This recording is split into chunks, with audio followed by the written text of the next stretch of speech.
आज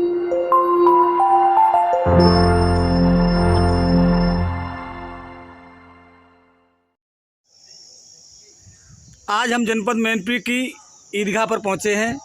यहाँ मुस्लिम समाज के कद्दावर नेता, इनसे बात करेंगे सभी मंसूरी साहब से। कल बकरीद का त्यौहार है, ये कैसे मनाया जाएगा।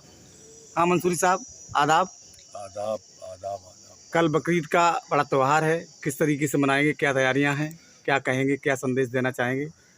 सबसे पहले तो आपके चैनल का बहुत बहुत शुक्रिया कि हर प्रोग्राम में आप जानकारी सारी समाज तक पहुंचाने का काम करते हैं। कल ईद उल अज़हा का त्यौहार है और जिस तरह ईद उल फित्र का त्यौहार मनाया जाता है उसी तरह नमाज अदा होगी और उसके बाद कल के जो ईद उल अज़हा का त्यौहार है इसमें और ईद उल फित्र में मनाने में थोड़ा फ़र्क है।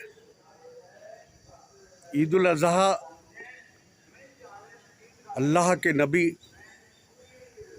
हज़रत इब्राहीम अलैहिस्सलाम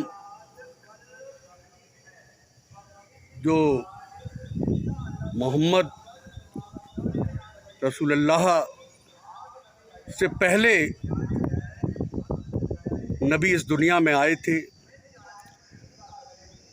तो चूँकि जब ख्वाब में कोई बसारत दी जाती है नबी को तो वो सच और वही साबित होती है। इब्राहीम अलैहिस्सलाम को रात में बसारत हुई, आपने ख्वाब देखा, तो आपने पहले दिन कई ऊँटों की कुर्बानी दी। दूसरे दिन भी जब आपको ख्वाब आया तो दूसरे दिन भी कुर्बानी दी। गरज तीसरे दिन ख्वाब में आपने देखा कि खुदाए पाक की तरफ से आपसे ये कहा गया कि आपको सबसे ज़्यादा प्यारी को जो चीज़ हो उसकी आप कुर्बानी दें। तो आपने सोचा कि सबसे ज़्यादा वो अपनी औलाद हज़रत इस्माईल अलैहिस्सलाम को बहुत चाहते थे, बहुत प्यार करते थे। चूँकि आपके साहबजादे थे, आपने इस्माईल अलैहिस्सलाम से, अपने बेटे से ये ज़िक्र किया तो हज़रत इस्माईल अलैहिस्सलाम खुदा की राह में कुर्बान होने के लिए आपने इजाज़त दे दी। घर से आप कह के कि ज़रूरियात काम से जा रहे हैं और आप एक मुकाम पर पहुँचे, वहाँ हज़रत इस्माईल अलैहिस्सलाम जो आपके बेटे थे, आपने उन्हें ज़िबह करने का पूरा प्रोग्राम बनाया। इस्माईल अलैहिस्सलाम ने ये कहा कि ऐ अब्बा जान, आप अपनी आँखों पे पट्टी बांध लें ताकि मोहब्बत आपको डिगा न दे। तो हज़रत इब्राहीम अलैहिस्सलाम ने अपने आँखों से पट्टी बांध ली और आपने छुरी चलाई ये जानकर कि शायद वो अपने बेटे की कुर्बानी कर रहे हैं। जब अरसे बरी पर ये पूरे में ख़बर पहुंची तो सारे फरिश्ते बहुत पशोपेश में थे। अल्लाह पाक ने हज़रत जिब्राईल अलैहिस्सलाम को भेजा और कहा कि दुम्बा पेश करके कुर्बानी की जाए। तो आपने हज़रत इस्माईल अलैहिस्सलाम को हटाकर दुम्बे को पेश कर दिया। आपने जब छुरी चलाई और उसके बाद आपने देखा कि इस्माईल अलैहिस्सलाम आपकी बगल में महफूज हैं। गरज खुदा को इम्तहान लेना था और तब से ही ये परंपरा चली।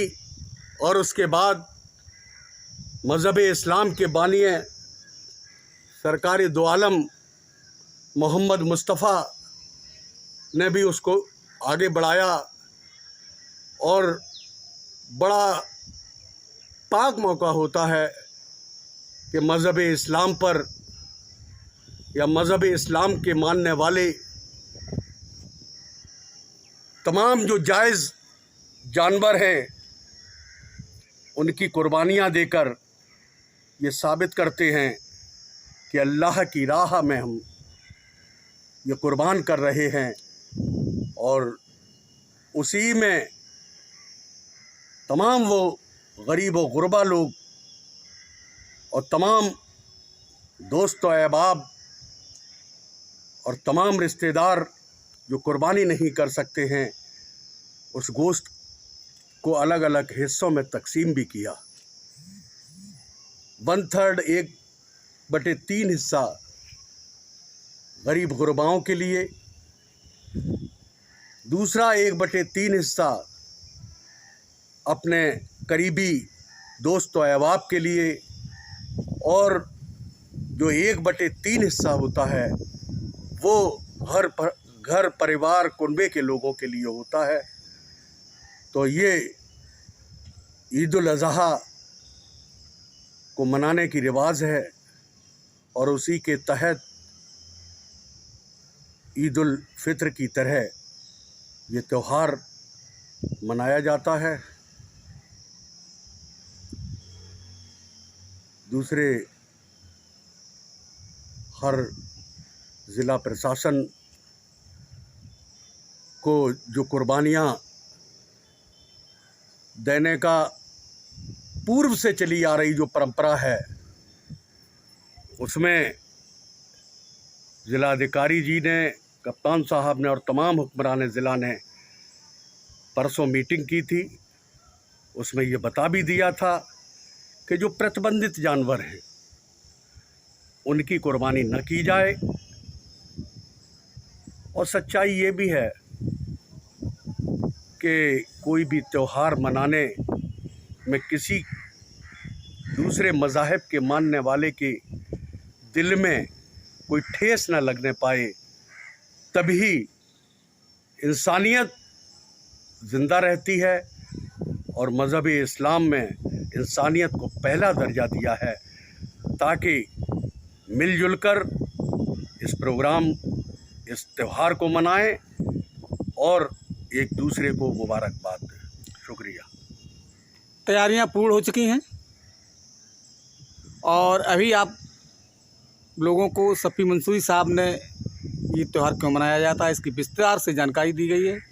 और यहाँ आपको दिखाते हैं ये मैनपुरी की ईदगाह पर खूब साफ़ सफाई हो चुकी है और ये अच्छी प्रकार से तैयार हो गया है। और यहाँ लोगों का आवागमन कल से जुट जाएगा और करीब प्रातः 8:30 बजे से नमाज अता की जाएगी।